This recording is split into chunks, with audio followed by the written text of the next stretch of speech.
Okay, lucky for you, I had just finished chapter 1, but I'll read you the lesson 1 summary.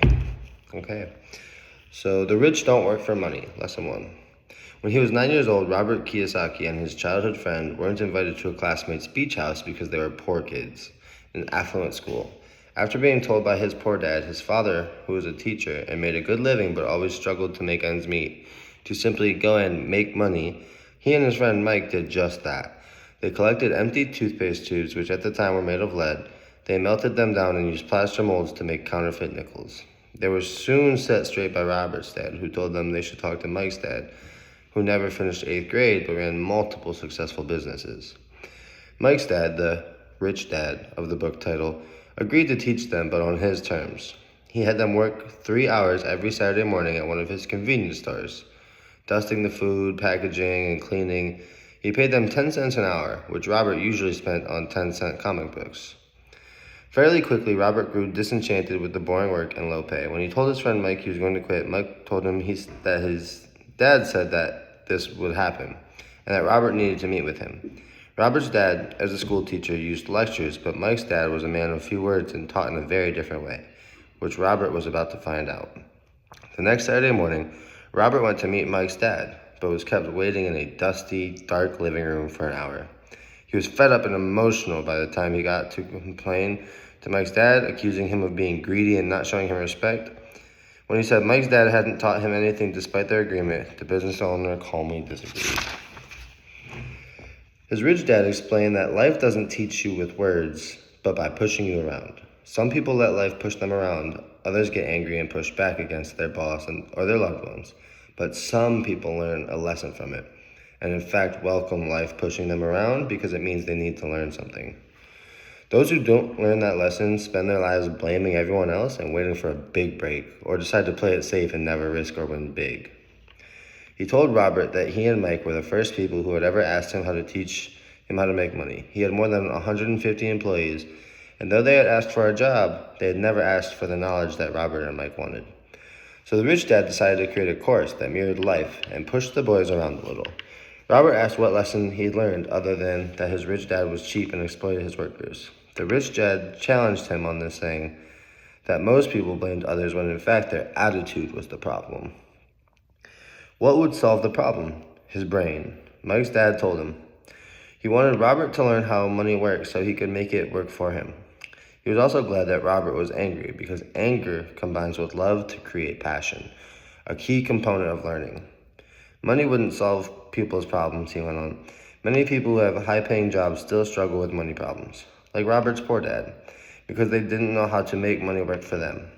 He said that the emotions Robert had felt working for those 10 cents an hour, disappointed and feeling like it wasn't enough, was what he'd feel like his whole life if he didn't learn this lesson now. He introduced Robert to the concept of taxes, explaining that the poor and middle class allow the government to tax them, but the rich don't. He asked if Robert still had a passion to learn. When he said yes, his rich dad told him he was going to stop paying him for the work at the store. He told Robert to use his head to figure it out. Robert and Mike worked for free for 3 weeks. Mike's dad showed up and took them outside for a talk, asking if they learned anything yet. They hadn't. The rich dad told them if they didn't learn this lesson, they'd be like most people who work hard for little money their whole lives. He offered them 25 cents an hour, which they resisted. He upped it to $1 an hour, then $2, but Robert stayed silent. A final offer of $5 an hour, a pricey sum at the time, solidified for Robert that he wouldn't be bought. The rich dad said it was good they didn't have a price. Most people did, because their lives are controlled by fear and greed. Fear being without makes them work hard and earn a paycheck. But once they have the money, greed gets them thinking about all the things they could buy, which makes them need more money, which makes them spend more, it is what the rich dad called the rat race. He told the boys that the first step was admitting to themselves what they were feeling. Too often people reacted to their emotions instead of thinking logically. They're afraid to admit money is running their lives, and so money controls them. It is not just the poor who face that fear. The rich often operate from a place of fear. He wanted to teach the boys to not just be rich because money doesn't solve the problem. School is important, he told them, but for most people, it's the end, not the beginning. And the key for the boys was to learn to use their emotions to think, not to think with their emotions. They must learn to choose their thoughts.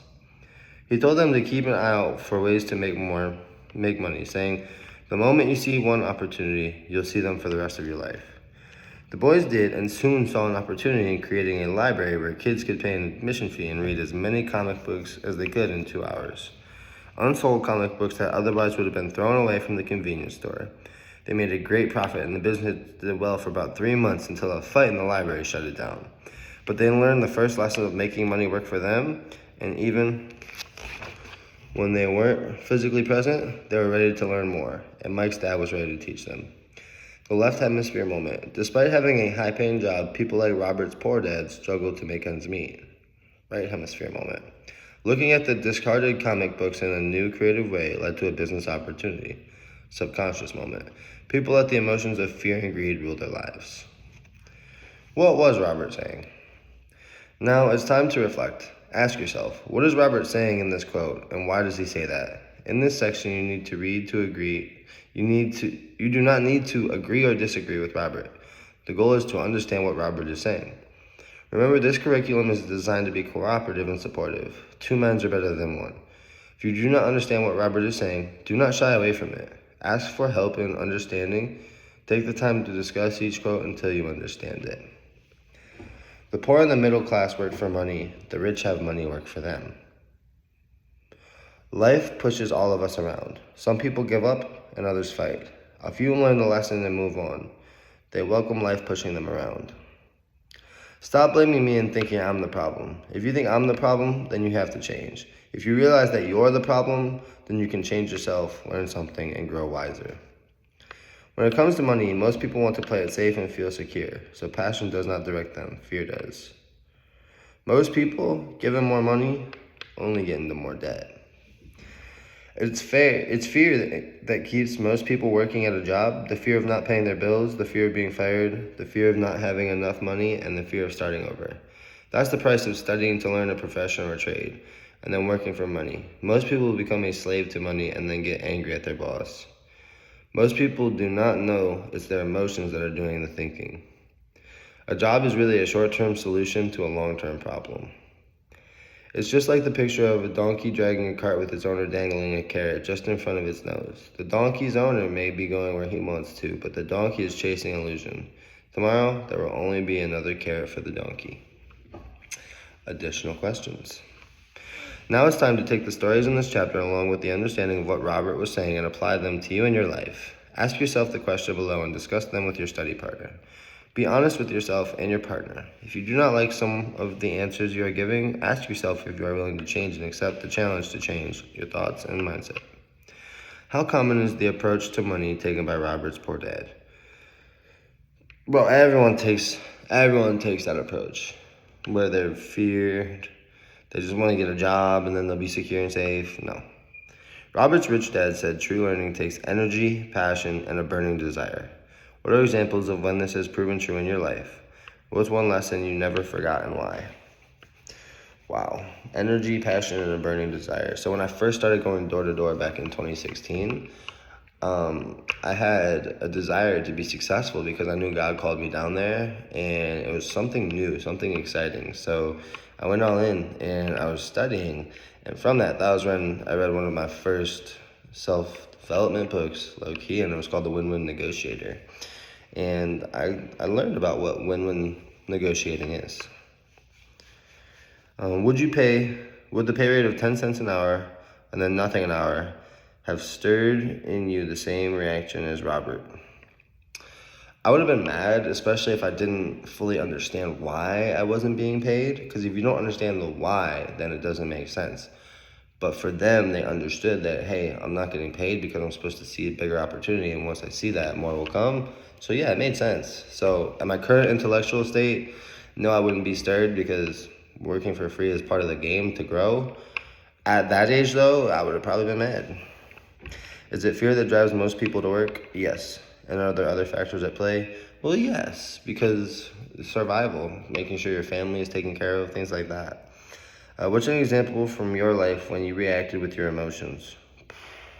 There's a lot of those, man. When I had to re-sign for Vivint and I switched from Blair's team to Tom, and then got caught up in a web of lies and got burned. Ooh, what's a time when you were able to observe your emotions instead and choose your thoughts? Ooh, man, when I discovered family drama and I wanted to react, but I responded instead because reacting is not what we should do. Are the rich or the poor more susceptible to the controlling emotions of fear and greed? Why do you think it is? I would say the poor, because there's a greater population of the poor and people are stuck in the rat race. The rich definitely have the fear of and greed of losing their money though. But because the poor population is greater, I feel like that they're more susceptible. Do you think most people realize they're stuck in the rat race? Hell no. Hell no, because if they did, they would have left already, and that's a fact. Promise. Lesson 2. Why teach financial literacy? It's not how much money you make, it's how much money you keep. In 1990, Mike took over his father's empire and is, in fact, doing a better job than his dad did. We see each other once or twice a year on the golf course. He and his wife are wealthier than you could imagine. Rich Dad's empire is in great hands, and Mike is now grooming his son to take his place, and his dad as his dad groomed us. In 1994, I retired.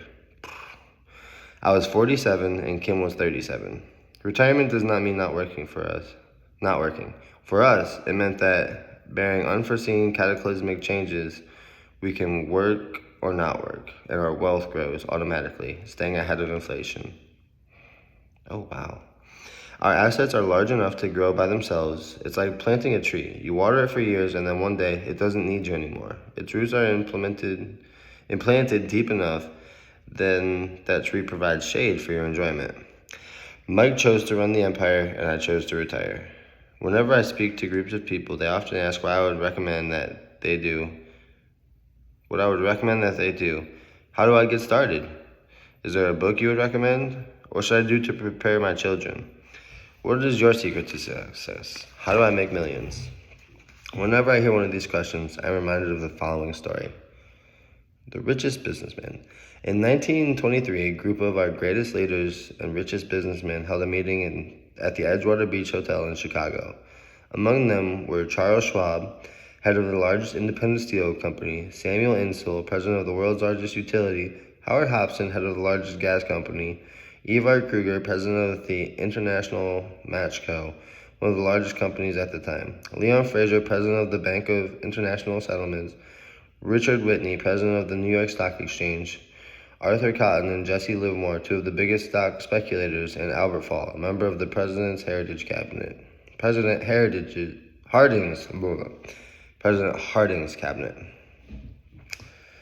25 years later, 9 of these titans ended their lives as follows. Schwab died penniless after living for 5 years on borrowed money. Insull died broke in a foreign land, and Kruger and Cotton also died broke. Hobson went insane. Whitney and Albert Fall were released from prison, and Fraser and Livermore committed suicide. What the hell? I doubt if anyone can say what really happened to these men. If you look at the date, 1923, it was just before the 1929 market crash and the Great Depression, which I suspect had a great impact on these men in their lives. The point is this. Today we live in times of greater and faster change than these men did. I suspect there will be many booms and busts in the coming years that will parallel the ups and downs these men faced. I am concerned that too many people are too focused on money and not on their greatest wealth, their education. If people are prepared to be flexible, keep an open mind, and learn, they will grow richer and richer despite tough changes. If they think money will solve problems, they will have a rough ride. Intelligence solves problems and produces money. Money without financial intelligence is money soon gone. Many people fail to realize that in life, it's not how much money you make, it's how much money you keep. We've all heard stories of lottery winners who are poor, then suddenly rich, then poor again. They win millions, yet are soon back to where they started. Or stories of professional athletes who at age 24 are earning millions, but are sleeping under a bridge 10 years later. I remember of a story of a young basketball player who a year ago had millions. Today, at just 29, he claims his friends, attorneys, and accountant took his money, and he was forced to work at a car wash for minimum wage. He was fired from the car wash because he refused to take off his championship ring as he was wiping off the cars. His story made national news, and he is appealing his termination, claiming hardship and discrimination. He claims that the ring is all he has left, and if it was stripped away, he'll crumble. I know so many people who became instant millionaires, and while I'm glad some people have become richer and richer, I caution them that in the long run, it's not how much money you make, it's how much money you keep, and for how many generations you keep it. So when people ask, where do I get started, or tell me how to get rich quick, they often are greatly disappointed with my answer. I simply say to them what my rich dad said to me when I was a little kid. If you want to be rich, you need to be financially literate. The idea was drummed into my head every time we were together. As I said, my educated dad stressed the importance of reading books, while my rich dad stressed the need to master financial literacy. If you're going to build an Empire State Building, the first thing you need to do is dig a deep hole and pour a strong foundation. If you're going to build a home in the suburbs, all you need to do is pour a 6-inch slab of concrete. Most people in their drive to get rich are trying to build an Empire State Building on a 6-inch slab. Our school system created the agrarian age, still believes in homes with no foundation. Dirt floors are still the rage. So kids graduate from school with virtually no financial foundation. One day sleepless and deep in debt in suburbia, living the American dream. They decide that the answer to their financial problems is to find a way to get rich quick. Construction on the skyscraper begins. It goes up quickly, and soon, instead of the Empire State Building, we have the Leaning Tower of suburbia. The sleepless nights return. As for Mike and me in our adult years, both of our choices were possible because we were taught to pour a strong financial foundation when we were just kids. Accounting is possibly the most confusing, boring subject in the world, but if you want to get rich long term, it could be the most important subject. For Rich Dad, the question was how to take a boring and confusing subject and teach it to kids. The answer he found was to make it simply by teaching it in pictures. My rich dad poured a strong financial foundation for Mike and me. Since we were just kids, he created a simple way to teach us. For years, he only drew pictures and used few words. Mike and I understood the simple drawings, the jargon, the movement of money, and then in later years, Rich Dad began adding numbers. Today, Mike has gone on to master much more complex and sophisticated accounting analysis because he had to in order to run his empire. I am not as sophisticated because my empire is smaller, yet we come from the same simple foundation over the following pages. I offer to you the same simple line drawings Mike's dad created for us. Though basic, those drawings helped guide two little boys in building great sums of wealth on a solid and deep foundation. That's it.